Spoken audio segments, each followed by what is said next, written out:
یہ سنن ترمذی کی حدیث مبارکہ ہے، نبی رحمت صلی اللہ علیہ وسلم کی بارگاہ میں حضرت عثمان غنی کا اس قدر بڑا مقام اور اس قدر بڑا شرف تھا کہ حضرت جابر رضی اللہ تعالی عنہ روایت کرتے ہیں، حضور علیہ الصلوۃ والسلام کی خدمت میں ایک جنازہ لایا گیا۔ یہ بات میں پہلے بھی عرض کر چکا کہ جب مصروفیات تبلیغ کی کم تھی تو اگر کسی پر مرض وصال ہوتا تھا، حالت نزع ہوتی تھی، تو حضور علیہ الصلوۃ والسلام خود اس کے گھر تشریف لے جاتے تھے اور اس کے روح قبض ہونے سے پہلے اسے خود کلمہ کی تلقین فرماتے۔ پھر مصروفیات بڑھتی رہیں یہاں تک کہ جب وصال ہو جایا کرتا تو حضور کو خبر دی جاتی، تو پھر حضور علیہ الصلوۃ والسلام اس صحابی کے گھر تشریف لے جاتے۔ مصروفیات پھر اور زیادہ بڑھ گئیں تو اب حضور علیہ الصلوۃ والسلام کو اطلاع دے کر ان کے گھر آنے کا نہیں کہا جاتا تھا،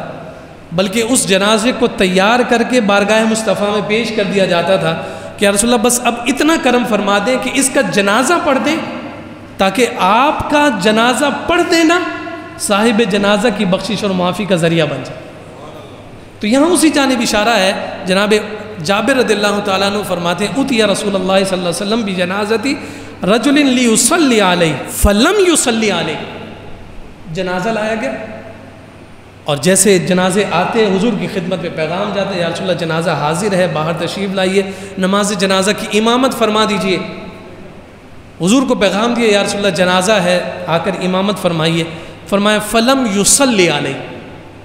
آقا کائنات صلی اللہ علیہ وسلم نے نماز پڑھانے سے انکار فرما دیا۔ حضور علیہ السلام نے جنازہ نہیں پڑھایا۔ آقا کائنات صلی اللہ علیہ وسلم نے فرمایا کہ تم جنازہ پڑھ لو، میں جنازہ نہیں پڑھتا۔ فقیل یا رسول اللہ ما رأیناک ترکت الصلاة علی احد قبل هذا، ہم نے عرض کیا یا رسول اللہ آج سے پہلے ہم نے کبھی نہیں دیکھا کہ آپ نے کسی کے جنازے کو چھوڑا، بلکہ آپ تو ہم سے ناراض ہوتے ہیں کہ جب کسی جنازے کی آپ کو خبر نہیں دی جاتی، آپ تو اس خواہش کا اظہار کرتے ہیں کہ آپ جنازہ پڑھیں تاکہ جس کا جنازہ پڑھا جا رہا ہے اس کی بخشش اور مغفرت کا انتظام ہو جائے۔ ما رأیناک ترکت الصلاة علی احد قبل هذا، اس سے پہلے تو آپ نے کوئی جنازہ نہیں چھوڑا، آخر کیا سبب ہے کہ اس شخص کا آپ جنازہ نہیں پڑھ رہے؟ تو نبی رحمت صلی اللہ علیہ وسلم نے ارشاد فرمایا انہو کان یبغض عثمان فابغضہ اللہ، کہ یہ جس کا تم جنازہ لے کر آئے ہو یہ اپنے دل میں میرے عثمان کے لیے بغض رکھتا تھا، پس اس نے عثمان سے بغض رکھا ہے، فرمایا اللہ رب العزت نے اسے اپنی رحمت سے دور کر دیا ہے، اب میں اس کا جنازہ نہیں پڑھا۔ اب اس بات کو ذرا ہم اپنے مد نظر رکھیں اور اسے ملوز خاطر رکھنے کے بعد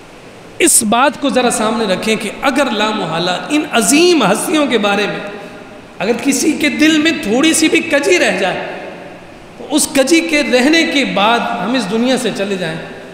تو حضور اپنی ظاہری حیات میں یہ اعلان فرما رہے ہیں